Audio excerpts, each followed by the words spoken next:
into that. And besides that, I think we're ready to go. Next slide. So the agenda today is, number one, we're going to provide a little bit of a market overview and policy update as far as what's happening with opportunity zones. Then we're going to go into a deep dive. Really excited to have South Carolina State Representative Pendarvis on to talk about his vision for opportunity zones, as well as a piece of legislation that he is gathering support around that'll provide certain state level enhancements in the efforts to direct OZ capital to the places it is most needed, as well as aligned with local priorities. Then we have representatives from the Milken Institute that they're going to share some plays or some highlights from their recent playbook for state and local leaders. I'm really excited to share that information with you guys. And then we folks at EIG are going to talk about some strategies for advancing child well-being and development. We released a report last month, so in September, and we've been highlighting it in a number of ways, but there's a certain section that's dedicated to strategies for state and local leaders specifically. And so I really want to take a deep dive into that. And then we'll go into Q&A. And once we hit 2 o'clock, we're gonna do this open discussion.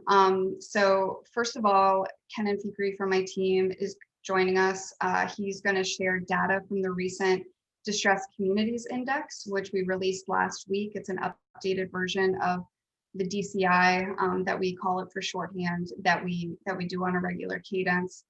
Really great information about the well-being, the economic well-being of certain geographies throughout the nation. And then we really want to get your insights. We want to hear from you to learn about what's happening in your community, what the economic impact has been due to COVID. And if you want to talk about opportunity zone efforts that have either been stalled or even accelerated, would of course love to hear about those. And then in an effort to sort of crowdsource solutions around those 2 points, would love to hear about how you are working to address these issues, or either through programs or policies that have already been implemented or things that are being considered. Next slide.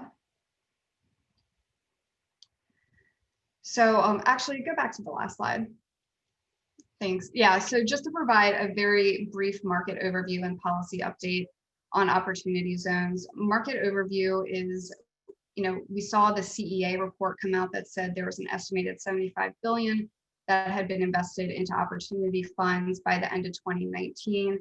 We, of course, were encouraged by that number. It indicates that the marketplace has established itself or is still in its nascent stages of formation. But I think that we also, and we've covered this in a previous webinar, have said that really it is too early to start making definitive statements around the efficacy of the policy. We need a few more years in order to receive data, in order to understand how the capital invested through opportunity zones impacted a project. A lot of times OZs is first in capital, or it's the capital that is used for construction. And of course, when you talk about outcomes for residents and other beneficiaries, they have to complete construction, move in, and then have a period of time to benefit from that piece of real estate or an investment into their business. And so I think there's going to be a longer lead time on understanding the true impact of opportunity zones, even though the CEA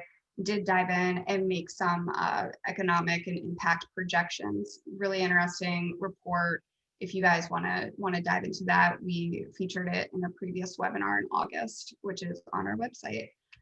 And as far as policy updates, of course, there remains efforts to get legislative fixes before the end of the year. We can't really, again, make any definitive statements about the likelihood of those legislative fixes being enacted during a lame duck session or prior to 2021, but we do know that those efforts, it's still being discussed. And then at the administration level, with the presidential election, we know that Trump is supportive of opportunity zones, and we also know that the Biden campaign has opportunity zones as part of a broader platform to help diversify local economies and drive equity. But in saying that, they've also provided the suggestion that there should be some reforms to help strengthen the policy. Luckily, a lot of those recommendations or proposals are aligned with a lot of the things we talk about all the time. So community engagement, reporting and transparency, et cetera. So that is our really quick market overview and policy update. And from here, I want to turn it over to Representative Pendarvis to talk about what's happening in his state of South Carolina and any sort of recommendations he has for his peers on this call. Yes, good afternoon, everyone. Thank you, Rachel and the EIG team and everyone involved in making this happen. My name is Marvin Pendarvis. I serve in the South Carolina House of Representatives, District 113, and I've had the privilege of working on what I believe to be an important piece of legislation over the last 2 years as it relates to opportunity zones. I've been one to say that opportunity zones, the federal legislation is probably the biggest legislative mystery over the last couple of years, because as much potential as it has, there are many questions. And I know many states and municipalities have been wondering what impact it could have and how can they ensure that the investment that is made is felt by everyone in those communities. And so by way of background, I wanted to give you all some insight into kind of how we got here today and me working on this. After the tax bill that produced opportunity zones a couple of years ago, it it came up in many conversations locally about what the impact of that was going to be, right? Many people remembered in the 90s with the new market tax credit and what that did for investment. And a lot of people saw opportunity zones in a similar vein. And so the question became, what are states going to do to really enhance what opportunity zones can provide? Because the reality is, as great of a bill as it was, or the potential that it had to be, there were some things that we felt needed to be done in order to ensure the investment was felt locally. Many people that I talked to in South Carolina really felt that opportunity zones was just a boon for investors and that it was going to prioritize profit over people, and to the exclusion of neighborhoods and to the character of the people that helped create the businesses and that social equity that was able to accumulate over time. And I got to thinking about what can the state of South Carolina do to be a player in ensuring that opportunity zones really achieve their intended purpose. You know, it's no secret that our United States Senator was a big driving force for the legislation, United States Senator Tim Scott, and I was in conversations with his office because, you know, I wanted to learn. I wanted to know what we could be doing on a local and state level to really drive the point home, because that was the conversation I've been hearing from investors who are looking to potentially come and have some kind of community impact and social impact, and also from the residents and the locales where they're saying we understand and we've been here before, where we're in these neighborhoods and there's a potential for investment, but we don't get to reap the benefits of that. And then obviously, you know, my district, a large part of my district, close to half of my district is located in an opportunity zone. And so specifically, it's been, you know, I looked at it as a personal responsibility to make sure that I was doing everything that I could to ensure that opportunity zones achieve their desired end. And so we went on a tour to Alabama, we went to DC, we went to Maryland, because we wanted to learn more from states and cities that were doing it and that had model legislation in place to, as they say in Maryland, to supercharge opportunity zones, to really drive the point home, as I referenced earlier. And so we were able to get a wealth of information. We felt really good about the potential that we had, and we were able to bring that back to South Carolina to say, here's what we've learned, here's a bill that we think could drive the point home, and how can we get this done? And I was blown away by the bipartisan support that we got out the gate where we were able to say, you know what, this is about investment, this is about people, this is about transforming communities, and we can be a leader in providing a playbook for the rest of the country and how we could use opportunity zones to really change the narrative and how it's being viewed in communities. That it's not just this investment tool that's going to benefit investors, but it's a tool that will be able to benefit the residents. And so, as you will see on the current slide, I penned an op-ed in September of this year because I wanted to take a deeper look and I wanted to say, how can we reimagine my hometown of North Charleston? How can we reimagine the different towns across the state of South Carolina by using opportunity zones? And we asked the question, so is there a way to reap the nutrients of making a neighborhood middle class without the poisons? That is to say, can we gentrify a place without evicting the people living there? There is an official term for the type of gentrification where the current residents get gentrified, and we call that incumbent upgrading. Can we do that? And I would present to you that we can. Gentrification is that word that's often thrown around, and certainly gentrification opponents usually don't offer a positive alternative, but merely want to stop the middle class encroaching on less moneyed communities. And so the idea is, how do we ensure that we can continue to make sure that lower neighborhoods get the same quality of things that these higher end neighborhoods have, including parks with trees and fountains, sidewalks wide enough for tables, good schools, restaurants with patios, houses that look pretty, and other items that give gentrified neighborhoods that kind of quality. But how can we do it in a way that ensures that the current residents are able to stay there and to be upgraded, to ensure that their quality of life is improved? And so what we did was we were able to introduce the South Carolina Opportunity Zone Enhancement Act. And you can go to the next slide. The South Carolina Opportunity Zone Enhancement Act was really a way for us to capitalize on the way that the federal investment worked. And so we know, obviously, with the federal legislation, the capital gains, the benefit that investors get if they go into these qualified opportunities, designated zones, and they're able to hold those investments for a period of time. And that's great, but what can we be doing on the state level? And so the first thing that we mentioned is, well, one, is there a way for us to have a state corollary to the federal investment? Is there a way to us as South Carolinians to give some kind of tax incentive for investors who are already investing in opportunity zones? And so had a conversation with the Department of Commerce. We had a conversation with the governor's office, lieutenant governor's office, with housing advocates, with education department, and so many of these groups, because we wanted to make sure that we were putting forth our best effort and really taking into account the nuances of our state. We know South Carolina is different from Alabama, Virginia, Maryland. So there were certain factors that were unique to our state that we wanted to incorporate. And so really a lot of the goals were to really expand small businesses, manufacturing, and increase the availability of housing for development and redevelopment.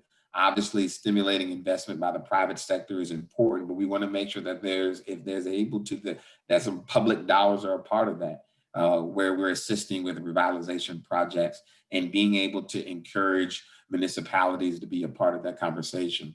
And so when we did that, we found that we were able to look at, one, as I said before, a state incentive to go along with the federal incentive that told these investors, if they come into this designated opportunity zone, they will get a state tax credit. But here's the catch, and here's the linchpin that really was able to drive the point home, and why is in a state like South Carolina, I was able to champion something like this, is because we wanted to have a community benefits agreement component to that. And you heard Rachel reference it earlier when they talked about some of the things that needed to be done to enhance the federal legislation. We said, well, we don't know what's going to happen in Congress. And if we wait on Congress to act, we might be waiting for a long time. And so we felt like we could be proactive in getting this community benefits agreement, where when these investors are coming into these communities, they're obviously, we want to make sure it's beneficial to the investor, but we want to make sure it's mutually beneficial so that the communities are able to get something out of it as well. And that when they're coming in there, they're having conversations with the residents, the business owners, the people who have a stake in what's happening in these areas, and talking to them and finding out what their wants and needs are and engaging in that conversation and that work beforehand so that we can figure out how this investment is going to be beneficial to the areas, and maybe that conversation can shape the kind of investment. Maybe we can talk about the need for additional housing and how that works. Maybe we can talk about how this investment that will create this commercial space can be used as an incubator to facilitate small businesses or to grow small businesses. Maybe we can talk about how this manufacturing company that we were able to bring because of opportunities on which we saw in the low country of South Carolina, a manufacturing company that was brought because of opportunity zones in Hampton County. How can that be used to foster growth and to be able to increase jobs and make sure that we are able to live up to our billing that South Carolina is open for business? And so that's what we were able to do by just adding in a provision where we were going to ensure that the conversations were being had with the people who had a stake in what was going on, and that they were able to have a seat at the table and have those conversations. And so that was a part of it. You can go to the next slide. And so, and again, this is just kind of going into the different measures, talking about housing, job creation, food deserts. We know that in many opportunity zones across the country, they exist in food deserts. And so that means they don't have access to a grocery store within a certain distance. And how can we drive that? Whether we create different food alternatives, whether it's a co-op, whether it's investing in a food farm that we have like here in North Charleston, or whether it's bringing a grocery store because of the incentives we were able to get because of opportunity zones. How can we ensure that we're able to drive that? Ensuring that, again, job creation, housing. In South Carolina, I was a leader in getting us to adopt a state low-income housing tax credit that matched the federal low-income housing tax credit. How can we ensure that affordable housing is built? We know, especially here in South Carolina, we have not done a good job of addressing our housing crisis. We know it's a national problem. We see both presidential campaigns talking about it. And so it's one that's elevated to the national conversation. Well, how can opportunity zones, how can a state enhancement of opportunity zones be a driving force in addressing the affordable housing problem, from existing dwellings to new construction, and making sure that the credits are involved? And so what we were able to do because of that is we knew, again, reporting is a big issue in the federal level, and making sure that that's done. So we created a task force, a leadership task force that we wanted to have. We wanted to make sure there's some kind of portal so that investors that are looking to South Carolina to do business are able to see these projects that are here. They know where the opportunity zones are located, and they're able to have this kind of exchange online to be able to find projects and to go forward from there, and being able to get local municipalities a part of that conversation, and so that they are able to be at the table and get the technical assistance that they need. In the op-ed that we penned, we talked about being able to adopt a number of the measures that was suggested by the United States Conference of Mayors, because we know that municipalities have a vital role. These projects are going to take place in someone's city, in someone's town. And we have to make sure that that mayor has the technical assistance to make it work, that they're able to work on the public-private partnerships to make these projects work. We know that sometimes public dollars are going to be necessary to help make it more lucrative, and figuring out how that can be done in a way that's advantageous to the community as a whole. And so that's where this whole task force came about. We wanted to make sure that the conversations were being had, that the people that needed to be matched up with each other were, and that we were able to bridge gaps in communities that otherwise would not be talked about and otherwise were overlooked. You can go to the next slide. I guess that's the end of my slide. So in sum, we feel good about where we're at in South Carolina. And I'm extremely optimistic about what we'll be able to do going forward. Now, I introduced this last session because of COVID. We had to suspend session in March, and we only were able to finish up last month. And because of that, we only could do the budget. So we couldn't finish up any large undertakings like opportunity zones. But I say that to tell you that the interest is high. It's never been higher. There's a bipartisan contingent of legislators, my colleagues in the House and Senate, and also interest group investors. There's different companies that want to see this done. The governor's office has kept an open line of communication for us to be able to talk with them about this. And we're optimistic that when we get back in 2021, January of 2021, we will be able to file this, and it'll be something that gets the kind of traction that's needed so that South Carolina can be the next state in a growing number of states that have enacted state legislation to enhance opportunity zones. I look at it as, pun intended, an opportunity. I know that there's a negative stigma when it comes to opportunity zones from the community. And we know investors are going to look at it one way, but the communities that we are going into have to feel like the impact is being felt. And any state or local leaders that are on this call, it's going to be important that you work to ensure that if we can get some kind of local and state legislation in place that can help enhance and drive this point home even further, then we're going to only be able to be in a position to transform our communities, because that's what this is all about. It's improving communities from the ground up. And I think if we enhance the opportunity zones, then it's a way for us to do that. So I thank you all for the Representative. If you want to stay on the video, I actually have one question for you, and one point that I really want to underscore. One of the things that I found really compelling was that some of these incentives are targeted to certain types of opportunity zones. So opportunity zones that have a certain type of condition, referred to as tier 3 and tier 4 counties. Can you explain a little bit more about that, and also tell us whether or not the tiered framework was in place prior to opportunity zones, or whether this was recently adopted? Yes. So simply put, the tier framework was in place before opportunity zones. It was really put in place because of our job tax credits.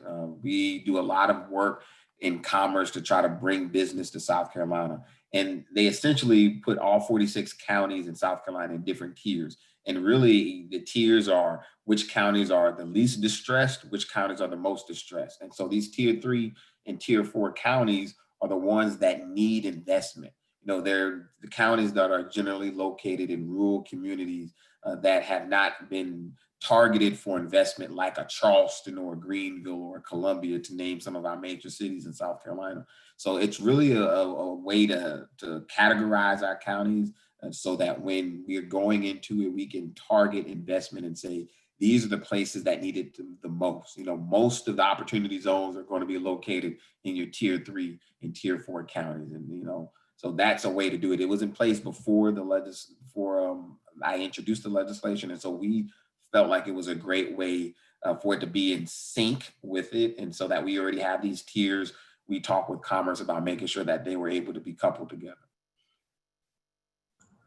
Thank you. And I think it's, especially impactful because, of course, there has been the critiques around some of the census tracts that were designated maybe high income census tracts, or they were adjacent to low income census tracts. And that's why they were able to be designated, but maybe they don't meet the intent of the policy. By screening your incentives and directing them to the places that are in most need, I think that that is a great way for the state to kind of, I would say, reward good behavior on the part of investors. Absolutely. And that's exactly the idea behind it.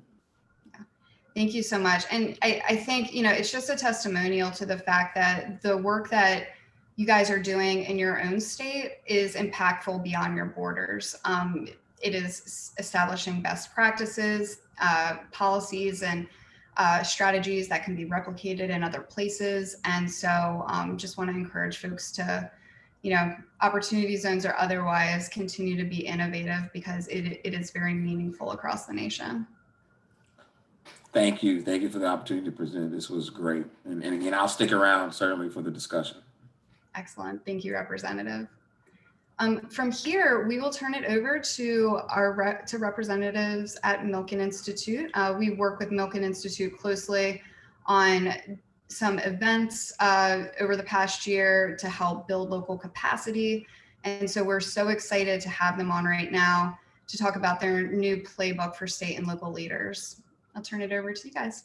Great, thanks, Rachel. I'm here with my colleague, Ragini Chawla, and we're delighted to be here and enjoy our partnership with EIG and Representative Community Benefits, among other things, are one of their key plays in a playbook that we're going to talk about. Just real briefly, I used to be the infrastructure lead and OZ lead for the state of California under Governor Jerry Brown. Came over to Milken a little more than a year ago, and a lot of my focus has been trying to, how do you connect public sector innovation with private sector capital to stretch public sector dollars. I joke sometimes that opportunity zones are sort of like a wooden spoon. They've caused a lot of the need to stir a lot of pots in economic development and public sector place-based development that have been sitting on the stove for a while. And so it's been a very catalytic and exciting conversation, and have really enjoyed the partnership with EIG and Ragini and others as we've done some of these trainings around the country. What I'm going to do is give a little bit of context about the fiscal moment that we are in. Turn it over to Ragini, who's going to talk about the important question of what investors want. Critical issue if you're going to try to connect with them around the OZ tool, or to get impact investors, others to engage in your community. And then we're going to run 2 plays from the playbook so that we can, obviously, you can read the whole thing. We wanted to highlight a couple of our favorites. Just briefly, you can see the chart there. When we started working on this project pre-COVID last fall, we were already operating from the reality that the biggest economic sector that's never recovers from the 2008-2009 crash is the state and local sector, with millions of employees.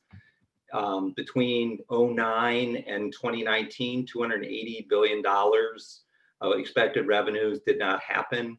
That played out, as I'm sure many of you know, in your own communities with less full-time equivalent employees. One example, not related to economic development, but 50,000 less FTEs in the public county health departments were lost during that period of time when you think about response to COVID. Here comes COVID. Another estimated $1 trillion budget hit is happening to state and local government. $400 billion is the expected hit for 2021, all of which is to say pre-COVID, post-COVID, grants alone will probably not get you there when you're trying to build community-led, equitable community projects, whether infrastructure or attract businesses. And so we put together this playbook to understand and highlight how opportunity zones fit into the overall multi-year effort to build an intentional strategy to build equitable development and a multi-year basis using all the tools that are out there. Opportunity zones are not a panacea, they're a catalyst. And then at the same time, we wanted to highlight some of the key tools that are out there. So with that, I think probably need to scroll down to the capital stack, and I turn it over to Ragini to give us that perspective.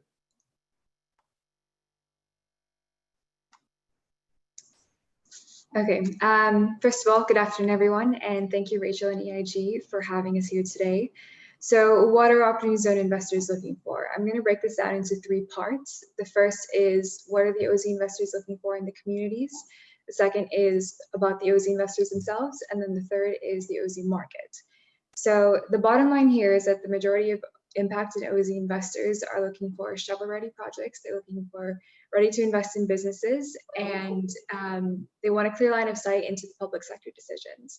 So this is all to say is they're not really interested in projects that might sound promising on one-page concept notes or anything like that. It needs to be something where the pre-development work is already done and the permits are in place. So considering that, you also have to consider that with the COVID situation going on right now, there are mass vulnerabilities that have been exposed. And if you couple that with the OZ incentive, there is a lot of investor interest to take advantage of here.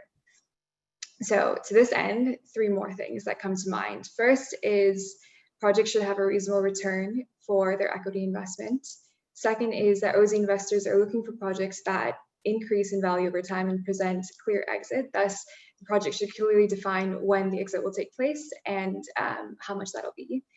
And then finally, the project should offer investment certainty in terms of minimal regulatory issues or rules that come in the way as the project comes into fruition.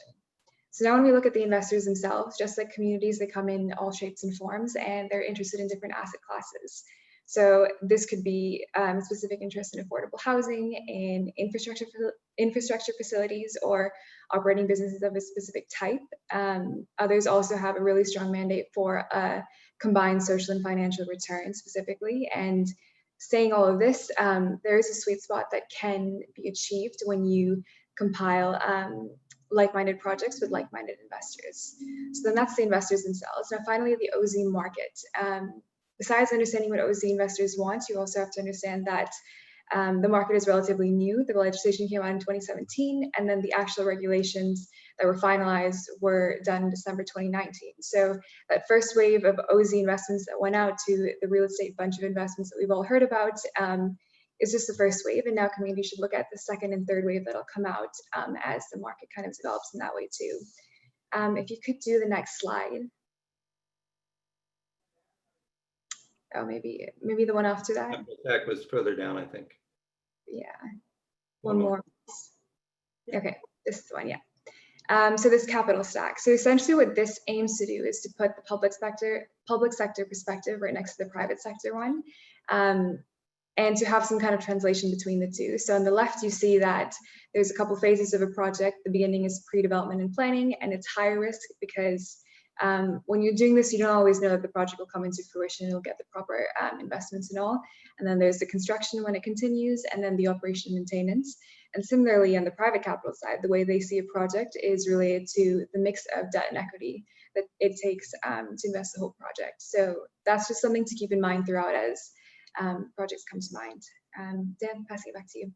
Right, and you can leave that slide there because I'm going to talk about the bottom left there, pre-development and planning. So one of my favorite plays is pre-development, which is a very important play. And as I said, even if times are going to be tight for the next couple of years for state and local leaders, what I want to try to do is highlight the importance of finding that pre-development money and where the different ways to go find it, and then also how you can make some yourself. First of all, let me tell you what is pre-development if you're not sure. For cocktail parties, I say it's sort of the secret sauce to turn your one-page project idea into something that's grant-worthy or investment-ready.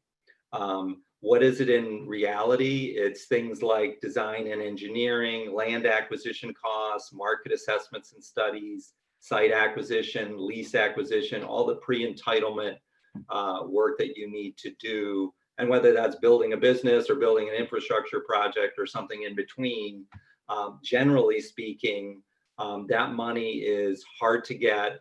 As Ragini said, it's higher risk, and mostly investors want the public sector to spend that money. Generally, 5 to 10% of the total capital project costs involves pre-development expenditures, but they're very high impact. So the EPA brownfield grants, if you're familiar with the EPA brownfield program, they provide grants. Sometimes they run it through state programs where communities clean up and remediate former contaminated sites, and then it becomes highly developable sites along waterfronts, et cetera. So $1 of pre-development has been found to spawn $16.64 of economic activity. So high impact. But the reason you want to spend money on it or find money for it is because investors don't want to be first. They want the public sector to do that de-risking of a project, or else they're going to go to another community.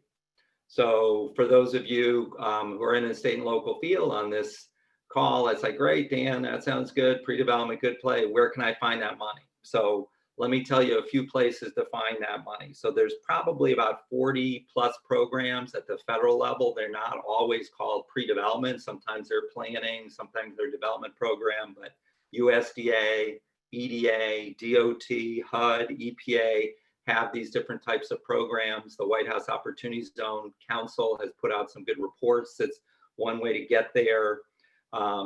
two of the best programs. I mentioned one, Brownfields. EDA has some really great pre-development programs, and also the Tiger and Build programs at DO2, if you're familiar with those are among the more well-known programs that were highly oversubscribed. So I'll get into a second what we're doing at the federal level to make the case for more and more flexible pre-development dollars at the local level. But that's one source, is at the federal level. Many states have similar programs. If you're not familiar with the Council on Development Financing Agency,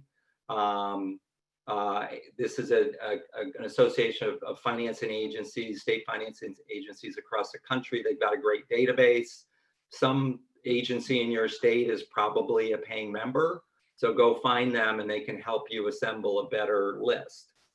The third source besides federal and state are community foundations. Community foundations will sometimes provide the classic $250,000 grant to take, we want to create this energy efficient microgrid at the community facility the next time there's a flood or a fire or something like that. We have a good idea, but we don't know how to actually turn it into something that investors might want to be a part of. So community foundations can be good sources for that. We highlighted some work by the Telluride Foundation and Kresge's support of the Arcturus Impact Investment Group as some sources for that sort of pre-development assistance. Obviously, community foundations are also under the gun right now with COVID and supporting food banks, et cetera. So from the local perspective, ultimately, you've got to try to make the case in your budget cycle for having enough pre-development capital to attract investors. And many of us often are amazed at the great work that Erie has done around opportunity zones. At the end of the day, Erie put up a major pre-development fund on the public sector. It has led to major private investment as well. Cincinnati, Pittsburgh, and some other communities that we highlight in the playbook are probably best in class on a multi-year basis of having strong development authorities and pre-development dollars available. So as you're fighting for dollar, using the statistics that both EDA and EPA has provided for that $16, $17 to one bang for the buck, I think is something recommended. Lastly, before I turn over for the final play and the Ragini touchdown after this, Lord knows we had some pretty cheeseball discussions around the graphics from this, and it's obvious we lost, but I tried. Wanted to highlight the work that we're doing to push for a national pre-development fund. We've been pushing it. We have a coalition of groups from across the spectrum, rural, environment, infrastructure, pushing for a major investment in this area. We've been pushing for it for months, like a lot of efforts around Congress and COVID, a little crowded at this point. But what we're talking about as well is making a case that match dollars for local grants and hiring technical assistance, including lost FTEs in the economic development field, could be eligible grants for this. So happy to, through Rachel, if there's anyone interested in leaning into that effort, we certainly would welcome that as well. Ragini, back to you. If you could please go back to one slide before. Thank you. So this play, it's one of my favorites. It's in phase 3 and it's in the project acceleration phase. And it's basically about community financing and capital structures. So as I mentioned, related to the capital stack, there are an ensemble of types of capital that go into one project. And one way to go about this is co-investment with a QOF, a qualified opportunity fund, and having it so that there's a multiplier effect in terms of social impact. And the way to do this is intentionally. So the point here is to pair OZ investors with other place-based investors for maximum impact. Now, what do I mean by this? So one way to do so is through these federally designated banks called minority depository institutions, also known as MDIs, or community development financial institutions, also known as CDFIs. So these are well-evidenced banks in terms of their track records. They continually serve low-income communities, and they're very mission-aligned and focused in doing so. And the point is, the trickle-down effect would be that if OZ investors use them in terms of the access to credit part of their investment, then the trickle-down effect would be that they are employing these local banks that allow the banks themselves to do better and to scale and then to better serve the communities that they serve, which is the OZ communities that we're talking about. And then that means more access to credit for small businesses in the area. And then that has that overarching maximum impact we're looking for. And the reason I specifically call this play out is because the Milken Institute is one of the forces behind this evidence base and this strategy for this multiplier effect with MDI, CDFIs, OZs, and a bunch of other tools you can use in terms of economic development, domestically speaking. So tangible first steps communities can take is to catalog other place-based opportunities and then develop a network of potential local co-investors that can quickly be tapped into once engagement comes with a QOF. So as everyone knows, we're in a testing time and creatively thinking about these solutions so that we're addressing development in these economies is critical. Dan, I don't know if you have any final thoughts before we close out. Real quickly, just to sum it up, is, as Ragini was saying, I think whether it's the pre-development programs your locality or state has, the assets through local investors and MDIs and CDFIs, we obviously, knowing your strengths and building on your strength is a key theme in the playbook, but we invite you to read it. Would love comments. Maybe there's a version 2, but for now, would love any feedback from folks. And as I said, we're very interested in and very involved in pushing for the 2 plays that we're talking about. And we, again, work often with EIG to drive that sort of activity. And again, thanks to our hosts. Thank you so much, Ragini and Dan. I was furiously taking notes during the presentation, so I always learn something new from Milken. One of the points that I really want to underscore is that anecdotally what we're hearing from opportunity funds, especially opportunity funds that are very focused on impact, is that not only are they having to underwrite and diligence projects, but they're also having to identify other sources of capital for these deals. And so, obviously that takes staff time, which ultimately cuts into their bottom line. And especially if they weren't anticipating having to do that anyways. And so I think these 2 plays are super smart because, of course, pre-development funding is the riskiest kind of funding. And so if you can somehow subsidize that, either at the local level or through federal dollars, I think that that's very attractive to funds, but also helps them out a little bit, which is probably why it's so attractive.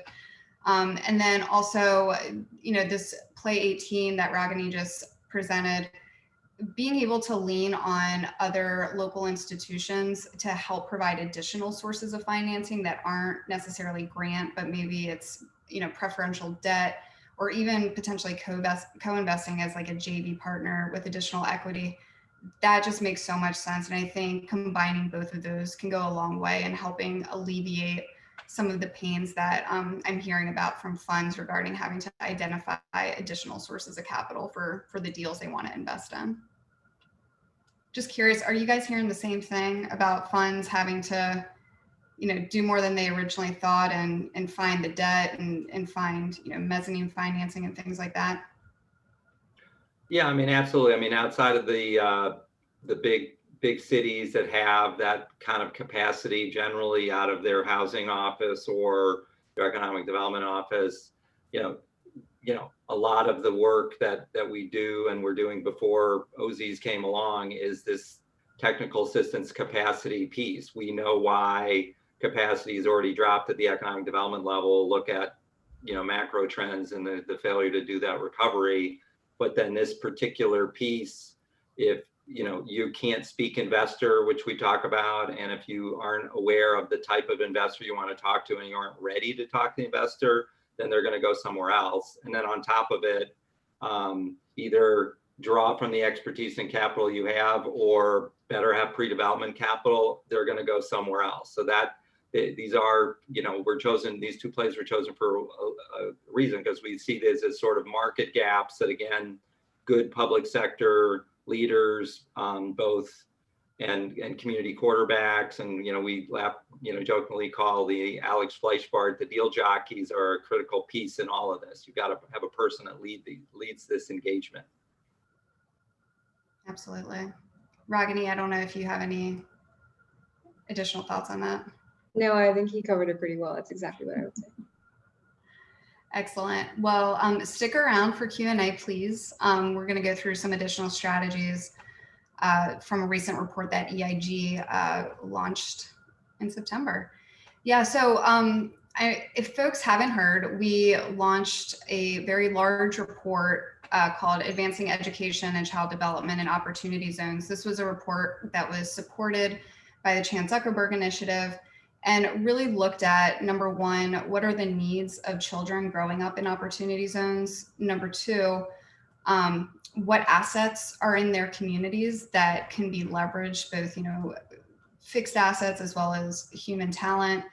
And then based on that, made some recommendations around what sort of activities could leverage OZ financing in order to strengthen the local ecosystem around children. And then additionally, we wanted to ensure that funders felt like they were empowered to step in, state and local leaders felt they were empowered, as well as other anchor institutions. So, if education is a top priority for your state or your locality, really suggest diving into that.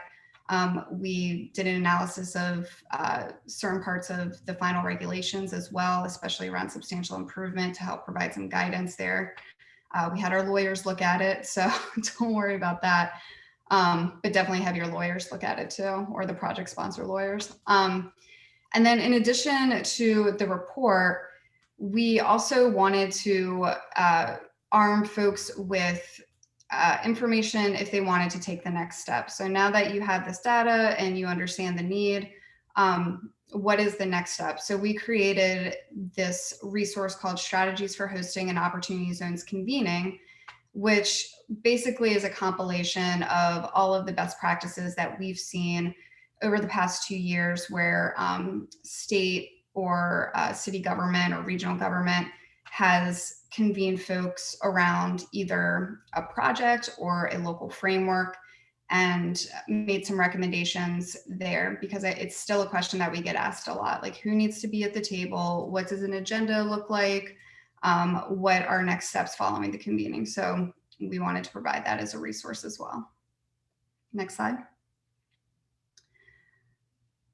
So the investment strategies I'll run through really quickly that we found could be particularly impactful that would leverage opportunity zone investment based on what we're seeing in the marketplace already, as well as the needs and assets in these communities.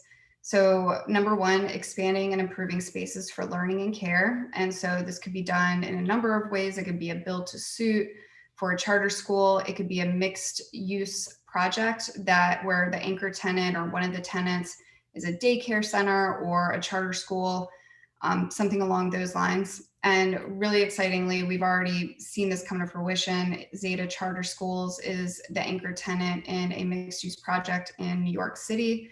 And even as recently as yesterday, I learned about a project in Maryland where a daycare center is going to operate a pretty substantial part of the building footprint. And then we looked at investments that could strengthen businesses that are improving the delivery of education and care. And so that could be investments into education technology companies. We know that a lot of OZ investments into businesses have reached tech companies and innovation-oriented companies. And so focusing that on the ed tech sector could be particularly impactful, as well as making direct investments into childcare providers or daycare centers, for-profit childcare providers and daycare centers, of course. And we were really encouraged to see that. So the state of Colorado has a accelerator program for small businesses in the state that want to learn about opportunity zones and potentially secure OZ equity in order to expand. And so their second cohort, which was announced in late September, includes a childcare provider. So really interested to hear more about that process and where that opportunity may be. And then, of course, into internet service providers, as well as infrastructure. Digital divide is a huge issue for a lot of children in opportunity zones. I think 22% of children living in opportunity zones live in a home that does not have a computer with internet access. So we know that there's going to be some permanent learning loss where schools are closed in those communities coming out of the pandemic. And then we also talk about building local workforce capacity. So attracting and retaining talent. And the activities under this are numerous, but I would highlight affordable housing and use the example of Teachers Village as a good indicator of where we went to in that section. And we also included use cases, capital stacks. You could see we have a investment structure that was provided by Polsinelli, a legal firm, just to help guide folks and provide maybe some free resources and advice where they may not be able to secure that financially otherwise. Next slide. In section 7, this is really the section that is geared towards strategies for folks that are, have a vested interest in children in opportunity zones and are working within the ecosystem. So I want to cover strategies for state and local government, of course, and do a deep dive there. So the first suggestion or strategy is to ground OZ strategies in local education and childcare. We talk about Muncie, Indiana, who their prospectus, as a lot of folks have done, they categorize the different opportunity zones by typology, or they create general themes around opportunity zone clusters. And so one of the themes they had was a live-learn neighborhood, where they really talked about that local education assets that were in that community. And I think it was particularly impactful. And others, leverage vacant, underutilized, and surplus property. The final regulations provided some flexibility to state, local, and tribal governments around that piece. We discussed that and how that could be useful, especially to support the education sector or high impact projects, either way. And then, target and enhance public resources and incentives. Representative Pendarvis presented what they're thinking about in South Carolina. We highlight the Alabama Incentives Modernization Act and some of the things that they passed there. And there are a number of, forward-thinking thought leaders that are probably on this webinar right now that have advanced different enhancements and incentives in their state. And then remove regulatory hurdles. And this goes a lot to what Ragini had mentioned around investors and what investors are looking for. Any sort of uncertainty around timing, and that can come in the form of, the entitlements process, any sort of zoning variance, anything where there could be a barrier to getting shovels in the ground, I think looks like risk to investors. And so the more you can minimize that exposure to risk through providing regulatory relief is also very helpful. One of the things that we didn't include, but I just want to mention really quickly, is that, we're having this constant conversation around impact with opportunity zones. And, you hear often that you're going to have to forego some basis points on your return, or, receive a concessionary return if you're trying to have impact. I think that's true of a lot of, high impact projects where you're trying to serve a very high needs population, but I don't think return and, sorry, I just had a burp. I don't think return and impact are like mutually exclusive. I think that the example of Zeta Charter Schools is a really great example where you have a mixed use project. You have an anchor tenant in the form of a company or an organization that is going to deliver a benefit to the community. And organizations like charter schools, where there is year over year, there's been oversubscription, and that there's high demand in that community. I think project sponsors view those organizations as high quality tenants. And in fact, in Zeta's case, they said that much. And so thinking about impact in a way where it's like, what is the use of the property, and how can whatever tenants that are occupying that property deliver community benefit, but still pay rent. I think that that is a good way to think about it. And I think that there can also be some matchmaking that could be done at the local level. So where project sponsors are looking for anchor tenants and you know of good organizations in your community that are doing work, but they want to expand their footprint, or, you know, or maybe they're seed companies that want to establish a brick and mortar retail front, things like that, I think could be done and have been done informally, but perhaps in a more formalized way moving forward. And then next slide. Yeah, and with that, open it up for Q&A for a few minutes, and then we can move on to our open dialogue, which I'm super excited about, by the way.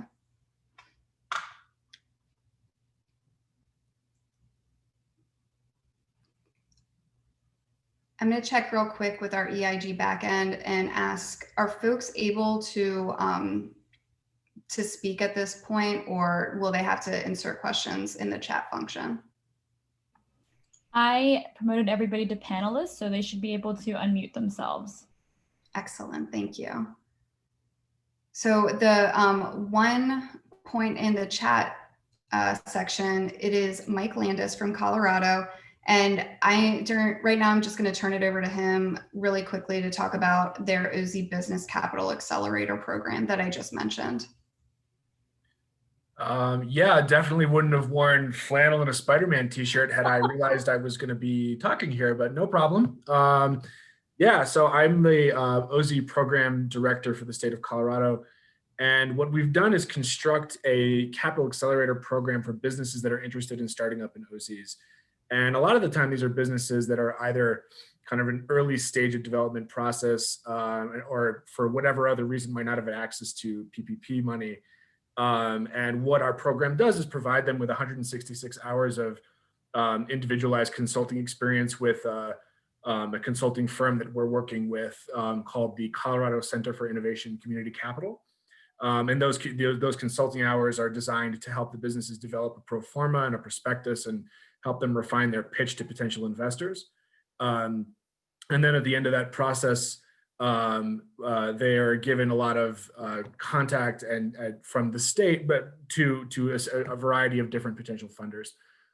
So what we're trying to do is shepherd businesses through the process of getting themselves ready for that pitch to investors, and then at the end of the day, giving them access. And the majority of these businesses, the vast majority of them, are in OZs.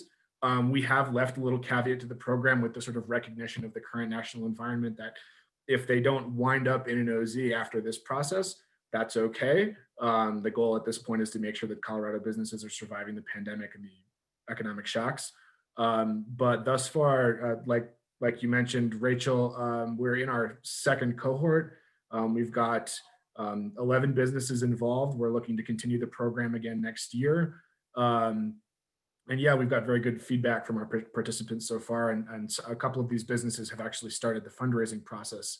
And I think they've, one has raised about $800,000, the other out of a $10 million max they're looking for, and another has raised $600,000 out of a $3 million max that they're looking for. So it seems to have some early returns, certainly based on the investment we've put in. And I'm happy to follow up with anyone on this call who's interested in replicating the program in their own state. Mike, thank you so much for volunteering to hop on and talk about that. You did it much more justice than I did, so I appreciate it. One of the questions I have for you, because I think it would be particularly helpful in just capacity building across communities, is there a portion of this program that is dedicated to basically, you know, identifying best practices or investment structures based on business type? I think that could be really useful. So that's a really good question. Part of the way that we're thinking about that answer is related to the geography of Colorado, because we're divided between essentially the Front Range, which is our Denver metro urban area, and the kind of corresponding suburban and other municipalities that run within that range. And then we have sort of the rest of the state, which is very rural, focused on a lot of outdoor rec industry, type focuses within the western slope of the mountains.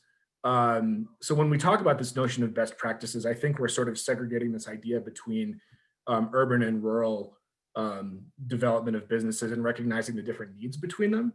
I would say that I think I'm going to have a better answer for you in the specific after we get through this first year of the program.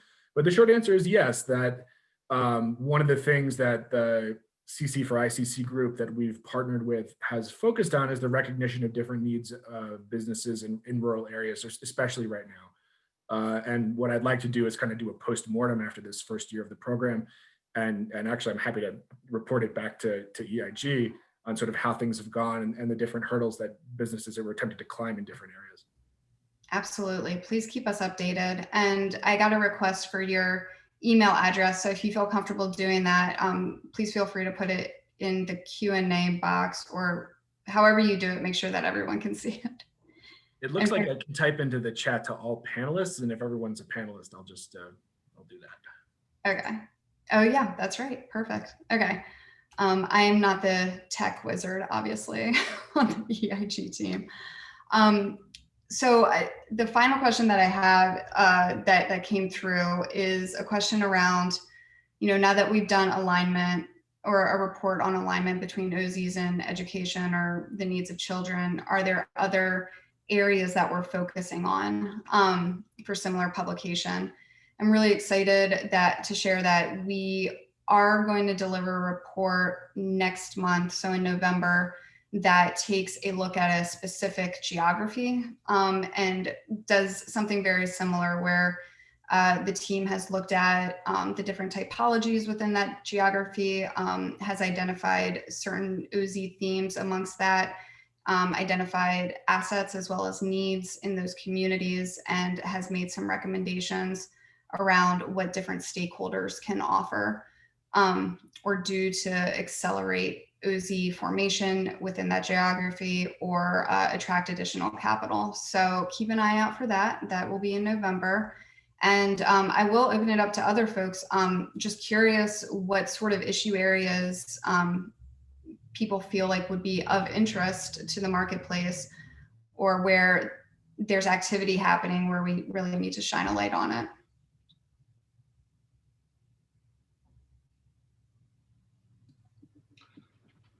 This is Dan, Carol. I do think that we've seen in our work around the country that this idea of a public facility, whether it's a hospital or a school or public housing, meets the need for a microgrid to serve as an additional public space for either good Wi-Fi or a place to charge your phone after a flood or a derecho in Des Moines or a fire. It seems like a lot of communities want that. And so I think that's a category where there's certainly a lot of experience with the ESCO model. We did a series of webinars around this over the summer. And so, I think part of it, the challenge will be, how do you drive this community-led piece in a post-earmark era when money is tight with all these federal siloed programs, which is a lot to put in the opportunity zone backpack as we climb up the mountain with this thing. But I think that's a category that's got some potential and demand. Yeah, I think everyone on this call is well-versed and talented enough to handle the backpack, the OZ backpack. So that is a great suggestion, Dan. And really, I think just generally community resilience, both environmental resilience as well as economic resilience, is something that the field can look into. And maybe that's playbook number 2 for folks at Milken.